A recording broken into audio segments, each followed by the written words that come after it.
Welcome to Trotwood Talks. This conversation is all about things that are happening within the Trotwood community. And today, our guests are City Manager Quincy Pope. And we're going to be talking about the Greyhound issue and other code enforcement issues that we have going in our community. So, City Manager, hi. Hi, Mayor. How you doing? Great.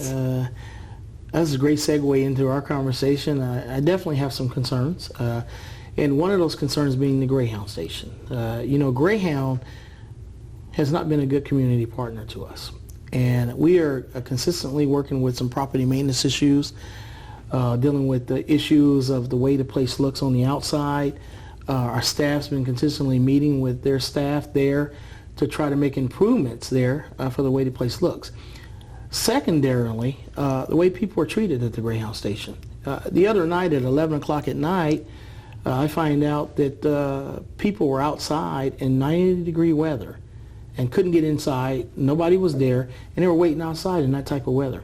And, of course, the community is upset about that. Yes. I'm upset about it, and we are trying to do everything we can to bring Greyhound into compliance with what our expectations are in the city of Trotwood.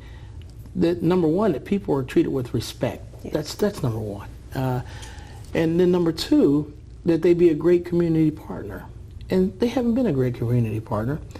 And that's unfortunate. And then also the location they're in. They're not taking care of the property. And I want to make sure everybody understands that we're going to do everything we can to make sure that we get them into compliance. And sometimes compliance means you no longer need to be in our community. And whatever avenue that means, we're willing to take that avenue and work with our law department to try to get some type of compliance there. Right. So I'm glad you mentioned the law department because as people were sending me messages and mayor needs to do this, and mayor needs to do that, they don't realize we're already working towards this particular issue. And talk about what that looks like, because people think that, we can just walk up in there and make things happen, but we have to follow legal processes or we would end up putting our own city in jeopardy of some kind of a lawsuit. So can you speak to that? Well, that's correct, Mayor. I think I can bring it down to this level for people to understand.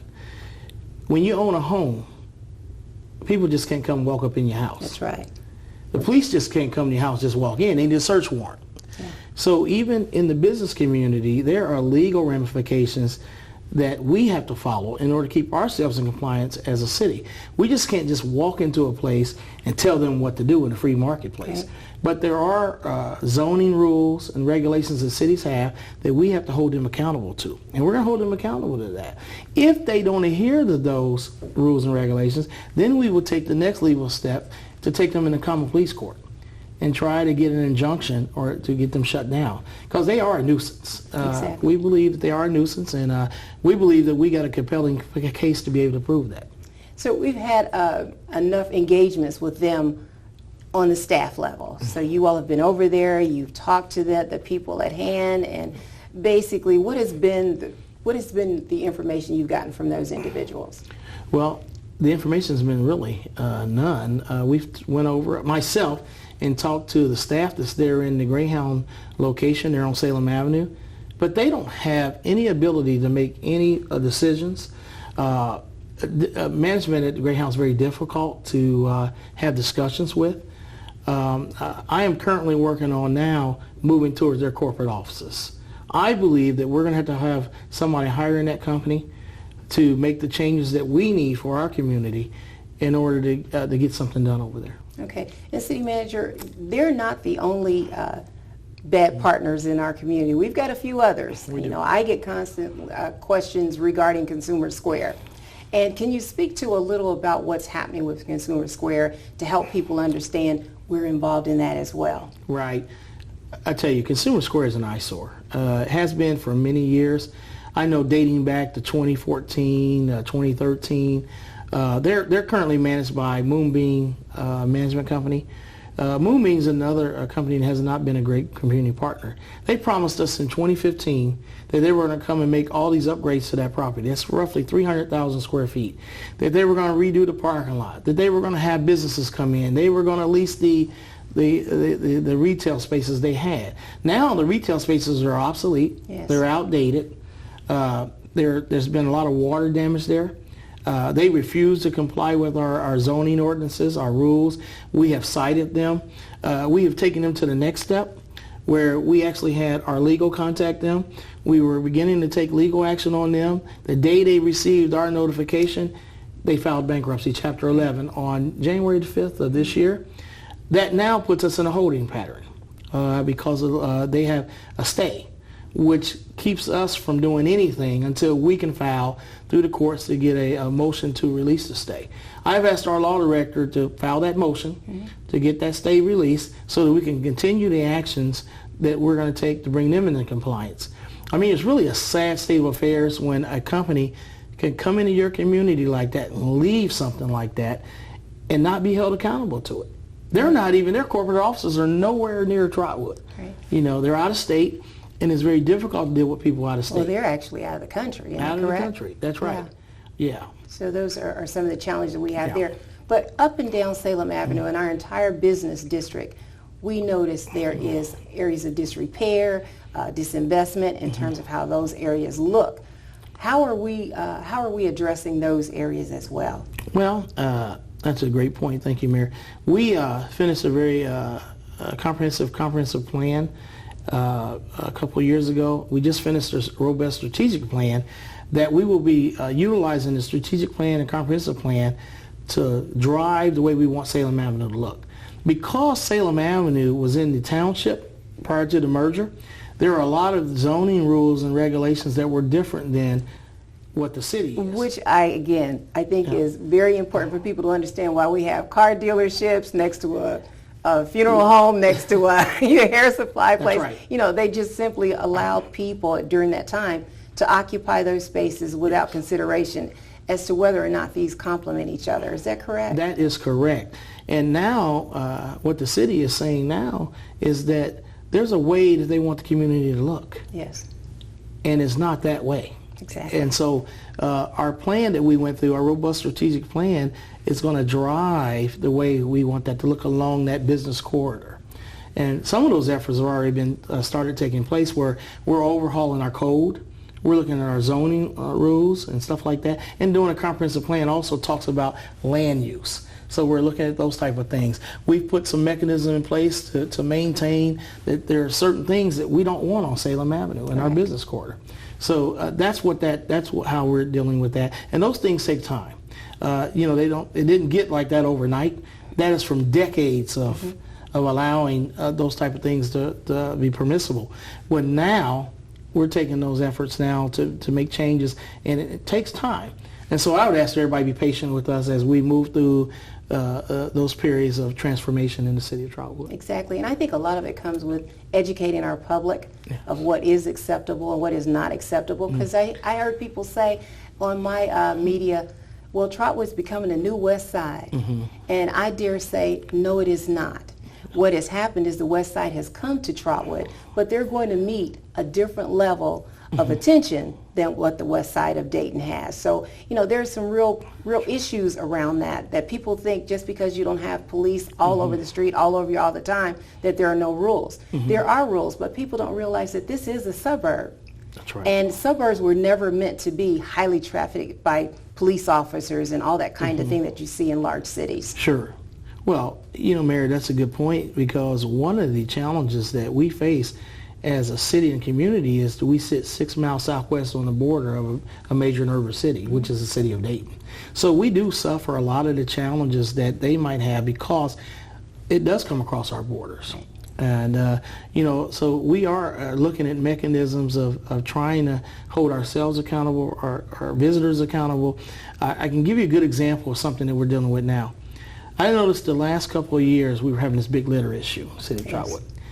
And I tried to figure out what the correlating factor was to why our major thoroughfares were getting litter. We're picking up 1,000 pounds of litter a month. And I started talking to our deputy city manager, our staff people, and I said, what is it? Because they're going out there on Fridays and they're picking up the thoroughfares, and on Monday when we come in, it looks like we didn't do anything. So what we decided to do, we decided to launch the Keep Trotwood Beautiful campaign. We've got litter prevention people out now that go out and house the litter. We also are branding. We put key trash cans in key locations for places so that people understand that we don't tolerate litter out here. Mm-hmm. Throw your trash away. Mm-hmm. You know, it's not acceptable for us. You know, I've asked the police department a zero tolerance policy. Mm-hmm. I have asked the chief. I said, if my mother comes through and she drops something, she gets a citation. Yeah. So that's how serious this is for absolutely. us. And property maintenance in generally, we're 30 square miles. And when we merged, we took on a lot of post-World War II housing. So we're going to have a lot of property maintenance issues that a lot of other cities don't have. But at the same time, if everybody would maintain their properties, along with the compliance things that we have to do as a city, I believe that we can get the things that we want in the way we want. I believe that too. Yeah. And I think a lot of it, again, comes with communication, mm-hmm. and it comes with citizens saying what they will accept and they will not accept in their community. Just as in this issue about Greyhound, people were saying, well, it shouldn't have taken people to get involved mm-hmm. for it to get to this level.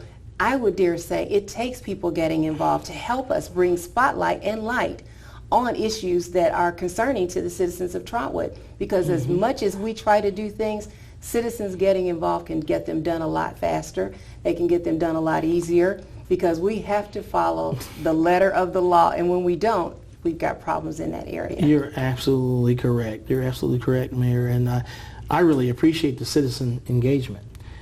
Usually progressive cities have progressive citizens. Yes. And we appreciate their engagement because, like you said many times, they can reach people we can't reach. Correct. And they are the consumer too. Yeah. And in the business and in the marketplace, if your product isn't of a quality product, the people at Trotwood are saying, we don't want you here. We do not want you. And what we're saying as the government leaders is that we support them on that in that effort too. Exactly. So we're telling our citizens, not only do we respect you and your right to live in a community that's beautiful in absence of a lot of trash and bad business practices, we want to continue to make this place a place that people want to live by choice. And I think that's what suburbs are about. You know, mm-hmm. people coming to live in a place where they want a kinder, gentler, slower kind of lifestyle. So when other behaviors come here, then we are going to address them. Mm-hmm. And they might not be in a way that people want to see them addressed, but we will do any and everything that we can do to halt a lot of negative behaviors here in the city of Trotwood, because we are not going to follow the narratives that looks like, because the community is of a certain demographic, that it's okay to behave in a certain way. It is not okay to behave in a certain way, and we're going to do what we can to enforce the things that will stop negative behaviors. That's right. You know what? I'm just thinking about what you were saying there, Mary. The one thing that comes to my mind is, you know, we invested over $700,000 into John Wolfe Park. Yes. And I was getting calls from citizens saying, hey, in the evening time, we got people riding ATVs on the grass, tearing up the grass, the bathrooms, leaving the bathrooms nasty. And we put a water park feature in that park for the kids to enjoy. Yes. And we are just not going to allow people to come into our community and make it a place where our people can enjoy. Exactly. So I've talked to our police department about that. I've talked to our public works people about that. And we expect compliance, and we're going to get compliance. Absolutely. Well, City Manager, thank you so much. And citizens, you have heard it here. The City of Trotwood is going to be doing everything and anything that it can do to bring people into compliance in our city. We want you to be proud living here. We want you to know that we work hard for you here in the City of Trotwood. And on behalf of the Trotwood City Council, our city staff, thank you so much for joining us, and we'll see you next time. Bye-bye.